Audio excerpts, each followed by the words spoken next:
All right, so it came out yesterday that Daniel Jones has apparently decided to play hardball with the Giants and is currently demanding around $45 million, mainly, I would say, as a negotiation tactic. He's not going to get $45 million. He knows that. His new agent knows that.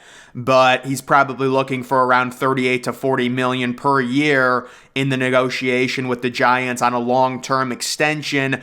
I would expect with this news coming out that Daniel Jones won't settle for something like 30 million or 33 million per year, that the New York Giants would go ahead and franchise tag him, which has always made the most sense considering the situation surrounding Daniel Jones, the lack of weapons they've given him, but also the question marks with him. Is he really a franchise quarterback? You probably need to see a little bit more before you commit a 4 or 5 year extension to him. I brought up the theory that maybe they try and do like a 4 or 5 year big deal, but like a team opt out after 2 years. I'm not sure if Daniel Jones would be open to something like that, but it's looking like they will franchise tag Daniel Jones and work out some type of 4 or 5 year extension with Saquon Barkley for around 12 to 14 million per year. There was also a report that maybe Saquon will test free agency. Maybe he'll leave the Giants. I just don't see that happening. The Giants have invested too much into Saquon, the number 2 overall pick. They're not going to let him walk for nothing. I mean, I guess they could franchise tag him and trade him, but that just doesn't really make sense when it comes to a running back. So I would expect Daniel Jones to be receiving the franchise tag now that he wants to play hardball. And apparently also he fired his agent and got a new agent, which is a telltale signal that the negotiations were not going well. Who will be the next QB to win their first Super Bowl? You heard it here first. It's going to be Justin Herbert. I have the Chargers winning the Super Bowl next year. And honestly, guys, I just randomly said that like a week and a half ago, and I'm just sticking to it because no one else is saying it. Imagine if the Chargers actually win the Super Bowl next year. We've got Greg Olsen saying he's not going to roll over and die for Tom Brady as his future with Fox is in danger. Apparently, Greg Olsen's salary will go down from $10 million to $3 million if Tom Brady takes over as the number 1 announcing team on Fox. I don't know about you guys, but I thought this was kind of like a weird quote.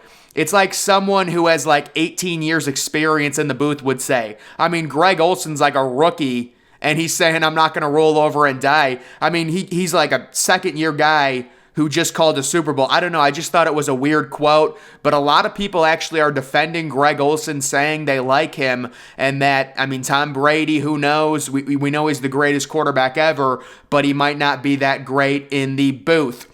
34 active QBs have thrown for more yards in a single season than Daniel Jones. So yeah, this is another thing with Daniel Jones and the long-term extension.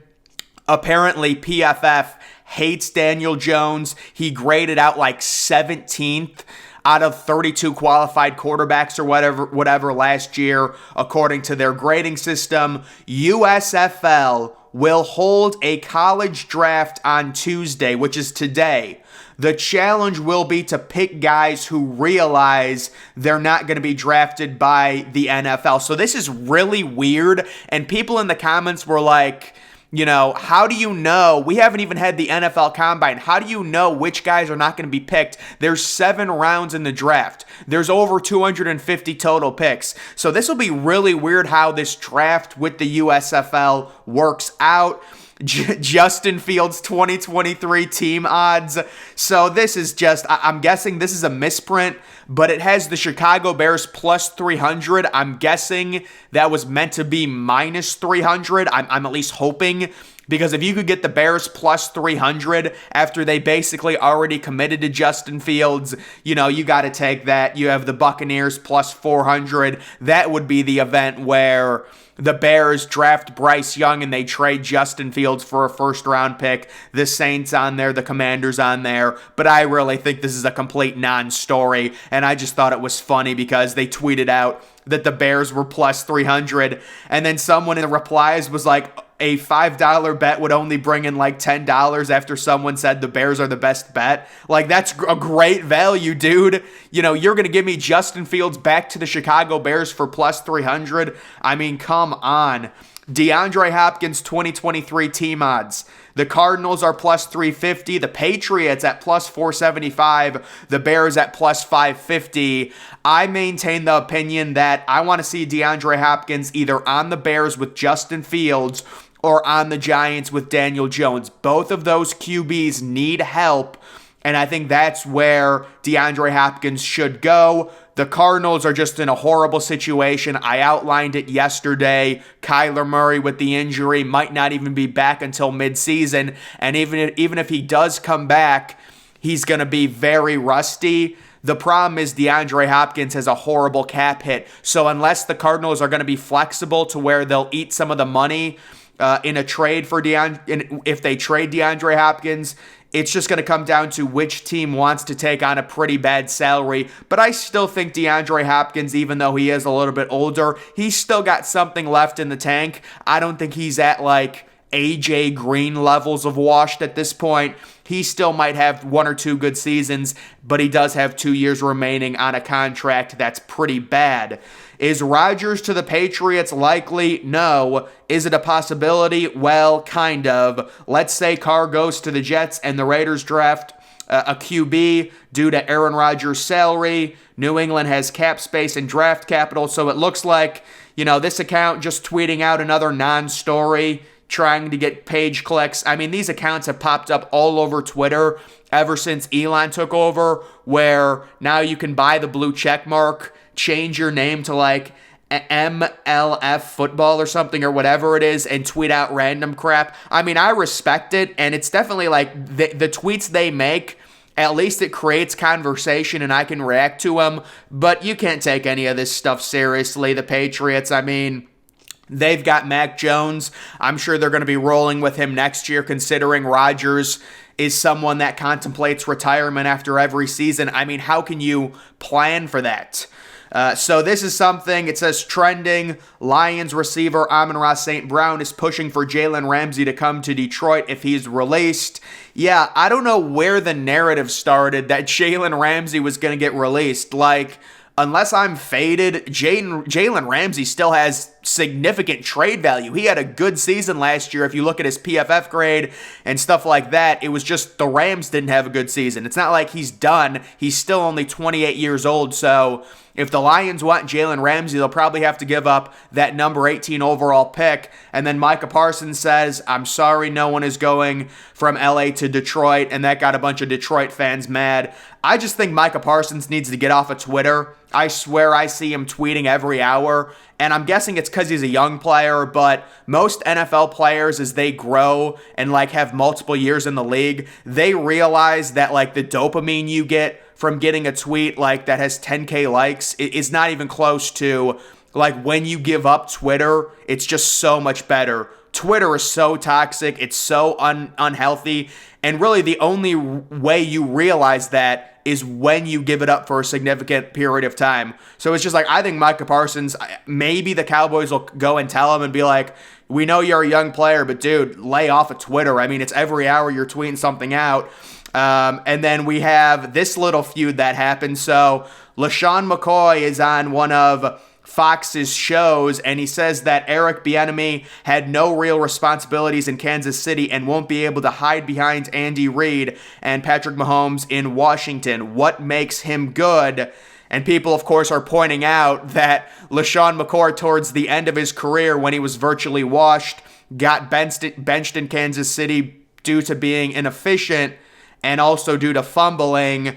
And then LeSean McCoy tweets out, I wish him well, but Washington, don't let the Chiefs' success or coaching titles fool y'all. The traits or skills you need to be a good coordinator, I haven't seen or witnessed it. You know, and listen, I'm going to defend Shady because I grew up watching him, and he in the snow games he was so good. I just like him. The thing with Eric Bieniemy that people have to realize, he had the easiest job out of anyone in the NFL. He was the offensive coordinator that didn't call plays. The guy who actually called plays, Andy Reid, is known and widely regarded as the best play caller in the NFL. So you're the offensive coordinator. Your number one job normally is to call plays. He wasn't calling plays, and the guy that was calling plays for him is known as the best play caller in the NFL. And then on top of that, you've had the best quarterback in the NFL. So I can see both ways. I understand people saying it's an outrage that Eric Bieniemy hasn't gotten a job, because you look at Matt Nagy, you look at other people under Andy Reid, they've gotten a chance. Eric Bieniemy should get a chance. I totally understand that. But it's just like people think Eric Bieniemy's this superstar. I mean, LeSean McCoy is right. He's had a ridiculously easy path in Kansas City. There's no doubt about that. And how about this one? Tom Brady could be leaving his options open to a return to football in 2023. Tom Brady did an interview with Colin Cowherd a day after he retired, and Cowherd asked him, so you're done for good, right? And he kind of said yes, but it was kind of a non-answer. And you would think if you're Cowherd, you would follow up on that and be like, so is this it? Yes or no? Of course, he doesn't do that because he wants to stay in Brady's good graces. But it is interesting, the idea that Brady stays in shape. He waits for training camp, and imagine a major injury happens to a quarterback in the offseason of one of these contending teams, and someone needs a quarterback, and it's they've got a great offense like San Francisco. I mean, obviously, we hope that Trey Lance is healthy. I'm sure they want to roll with him, but it's just the idea. You look at what Brock Purdy did in that offense, who was the last pick in the entire draft. You look at what he did as a rookie. You don't think Brady could lead that team to 12 or 13 wins even at age 46? I think Brady's done. This is becoming a bad look for him, where it's the Brett Favre route of you keep retiring and you keep coming back. But either way, I thought that was interesting to look at.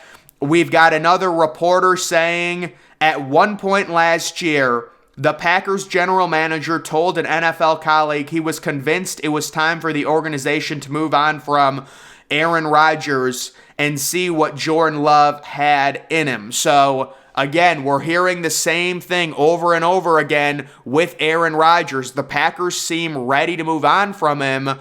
It just comes down to, does Aaron Rodgers want to continue playing? Personally, I think Aaron Rodgers, my conspiracy theory is I think he's going to continue playing because he doesn't want to retire and be in the same Hall of Fame class as Brady, to where he would be completely overshadowed by Brady. So he'll probably play 2 more years, probably in Vegas. They've got a lot of offensive weapons there for him, and I do think he will continue playing.